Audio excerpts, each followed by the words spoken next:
All right, hey guys, welcome to the back side of the homework. I will not startle myself by it actually starting this time, so we're going to start with it being normal and not weird. So let's get started.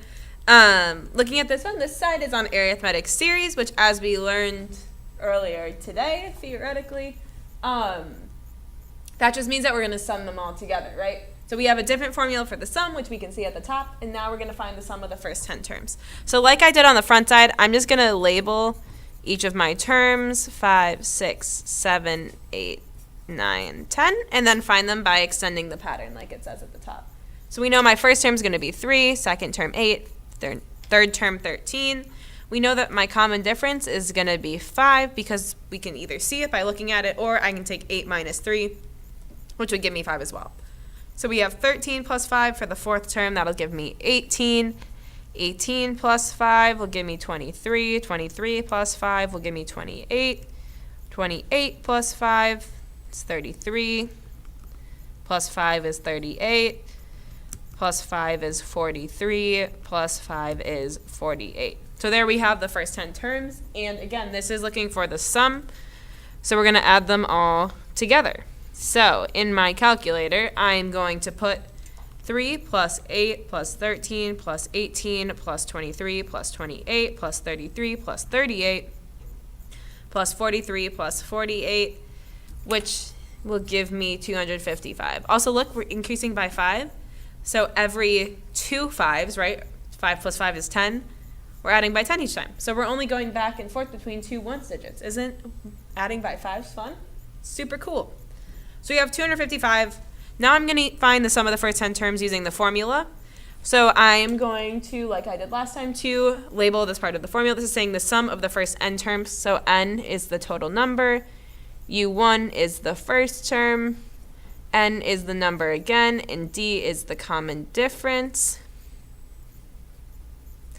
So we have the sum of the first 10 numbers of the arithmetic sequence is...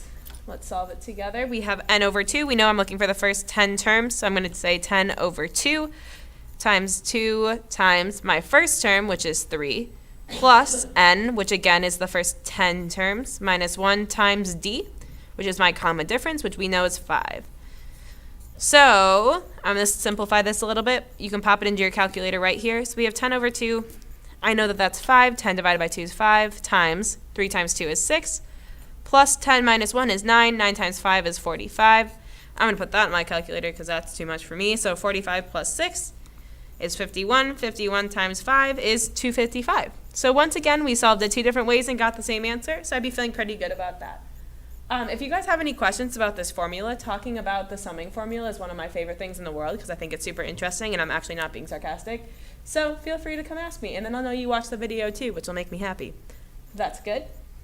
Moving on though, let's look at this sequence. So we have find the sum of the first 15 terms of the arithmetic sequence by extending the pattern. So as per usual, I am going to write down my number of blanks for each of these. 10, 11, 12, 13, 14, 15. This is going to be a doozy. So I go 30, 20, 10. And what's my common difference? I can't go any farther without figuring that out. I know it's going to be negative 10, right? So I can either see that by looking at it and realize I'm adding negative 10 or subtracting 10 in other words. Otherwise, I can take 20 minus 30, which is my second term minus my first term, and that also gives me negative 10. So here, I subtracted 10 to get from 30 to 20, 20 to 10. 10 minus 10 is 0. 0 minus 10 is negative 10, negative 20, negative 30, negative 40, negative 50, negative 60, negative 70, negative 80. I like this pattern because it's pretty easy. 100 minus 110. That's my 15th term. I know that I'm going to add all of these together because that's the definition of a sum, is adding everything together. So I'm going to talk through it as I put it in my calculator right here. So I have 30 plus 20. Actually, I'm going to see if you can see my screen. Good. Okay, now I'm blocking myself though, so I'll do it down here. Or off to the side. We'll do that. So you have 30 plus 20 plus 10 plus 0. I'm just going to say minus 10, minus 20, minus 30. That says minus 300, minus 30, minus 40, minus 50, minus 60, minus 70, minus 80, minus 90, minus 100, And I have to go to minus 110, which I know you guys can't see. When I do it that way, I get negative 600. Unclear if I actually typed everything up correctly. So I'm going to say negative 600 was my sum up here. So what we're going to do is we're going to use the formula to solve just to double check to make sure that I typed everything in my calculator right, because that was quite a few numbers that we typed in. So I'm going to use Sn equals n over 2 times 2 times the first term plus n minus 1 times d. So I know I'm looking for the first 15 terms. That's going to go in for n. So I have 15 over 2 times my first term, which is 30, plus n minus 1, 15 minus 1, because we know that n is the number of terms, so 15 terms, times d, which we know was negative 10. So I'm going to simplify that a little bit. 15 over 2, 60 plus 15 minus 1 is 14. 14 times negative 10 is minus 140. So I'm going to pop that in my calculator. So I have 15 divided by 2 times 60 minus 140, which gives me negative 600. That's exciting because I wasn't sure if I typed all that in right. But we got the same answer for both, so once again, I'm feeling pretty good about those as well. Moving on to the ACT problems, we have what is the sum of the first 12 terms of the arithmetic sequence? It goes 19, 13, 7, 1. So I'm just going to use the formula for this one because, to be completely honest, I'm kind of sick of writing them all out. That's a perfectly good way of solving it, though. But let's look and figure out our common difference so I can use the formula. So we have 19 to 13. I can see that I'm subtracting 6 each time. Once again, if I say 13 minus 19, which is my second term minus my first term, that gives me my common difference. So we know that the common difference is going to be negative 6. Let me label what we're doing. N is going to be the first 12 terms.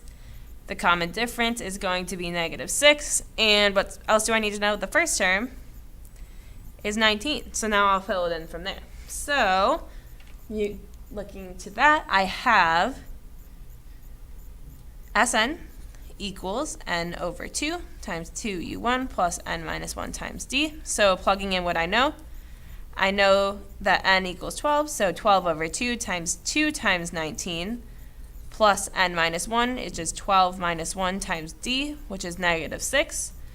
So I can plug that into my calculator. I'm going to simplify it a little bit because I don't trust myself typing things into calculator. So I have 6 times 2 times 19 is 38, plus 12 minus 1 is 11. 11 times negative 6 is a negative 66. I'm going to put that in my calculator. So negative 66 plus 38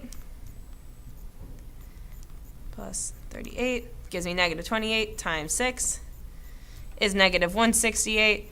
That is answer choice H. Once again, if you wanted to write all those out and sum them up, that's another perfectly good way of doing it. Looking down to this one, I like this question. It's a little bit different. So what two numbers should be placed in the blanks below so that the difference between consecutive numbers is the same? So there are two different ways we can do this. One way involves exploiting our multiple choice answers, so I'm going to do that one first. So if we look at answer choice A, it would be 23 and 29. So how do we get from 17 to 23? So we take 23 minus 17 to figure that out. That's plus 6. 23 to 29. That's plus 6. And 41 minus 29 gives us plus 12. So I know it's not going to be that one. I can eliminate answer choice A. So looking at answer choice B, I have 24 and 34. How do I get from 17 to 24? I'm pretty sure that's me adding 7. Good, so that'd be plus 7. And here to here is plus 10. That's not the same.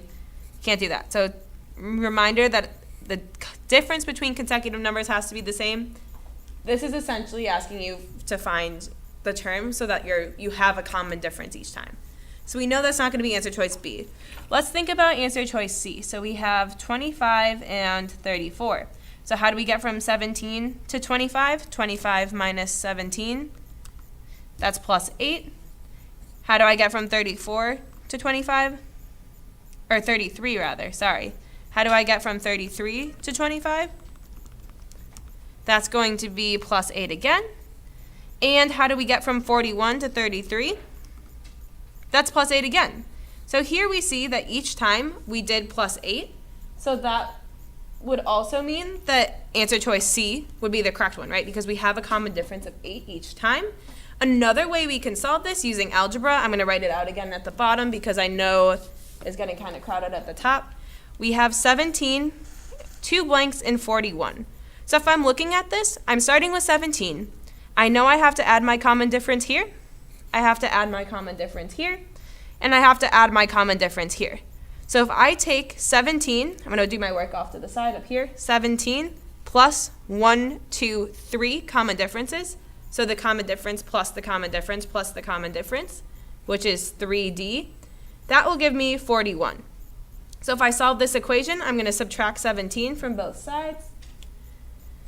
Over here, I end up with 3D equals 41 minus 17. I wish I could do that in my head. I know some of you can. I cannot. That gives me 24. Going to divide each side by 3. That gives me D equals 8. So I know my common difference is going to be 8. So I can take 17 plus 8, which will give me 25. So I'm seeing that answer choice C is still looking good. I take 25 plus 8. That gives me 33. Answer choice C is still looking good. And 33 plus 8 will give me 41. Once again, if you have any questions, come talk to me or Miss Avera. But with that, we are done with the back side of homework number 5.